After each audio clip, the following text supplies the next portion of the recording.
Alors le deuxième mécanisme extrêmement traditionnel de la macroéconomie, c'est ce qui s'appelle la neutralité monétaire, hein, c'est dire que dans le long terme, l'inflation vient de la création monétaire. Hein. Donc ce qui détermine l'inflation à long terme, c'est la politique monétaire, hein, la croissance de la quantité de monnaie, et que la croissance de la quantité de monnaie à long terme n'a pas d'effet sur l'équilibre économique réel, sur la croissance, l'investissement, les taux d'intérêt réels, mais simplement sur l'inflation.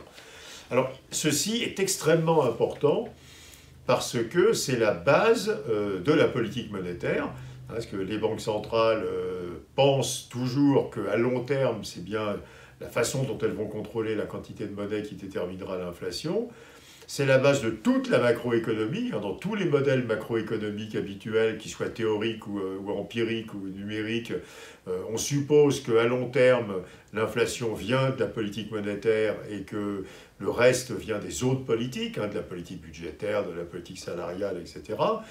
Et c'est la base de l'indépendance des banques centrales, puisque si les banques centrales à long terme n'ont d'effet que sur l'inflation, on peut leur sous-traiter la gestion de l'inflation et elles n'ont pas à se coordonner avec les autres politiques économiques. Alors je vais faire un bref croquis pour vous expliquer pourquoi on a un vrai problème, et vous verrez le graphique détaillé après hein, sur le site. Quand vous regardez depuis 30 ans ce qui s'est passé dans les pays de l'OCDE, en gros la quantité de monnaie elle a fait ça et les prix ils ont fait ça. Hein. Donc il n'y a strictement aucune corrélation entre l'évolution de la quantité de monnaie et l'évolution des prix. Donc la neutralité monétaire, ça ne marche pas. À nouveau, ça nous pose d'énormes problèmes, puisque ça met par terre toutes les modélisations macroéconomiques traditionnelles, et ça veut dire que nous ne savons plus vraiment ce qui détermine l'inflation à long terme.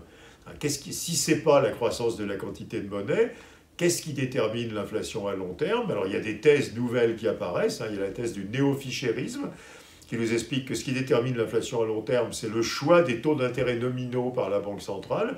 Si c'est vrai, ça aurait des conséquences assez amusantes, parce que plus les taux d'intérêt sont choisis élevés par la Banque centrale, plus l'inflation serait forte à long terme. Hein. Donc évidemment, c'est un peu bizarre.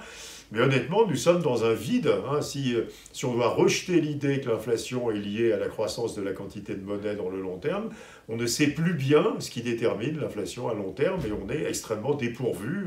Et on a un vrai trou dans notre représentation théorique de la réalité.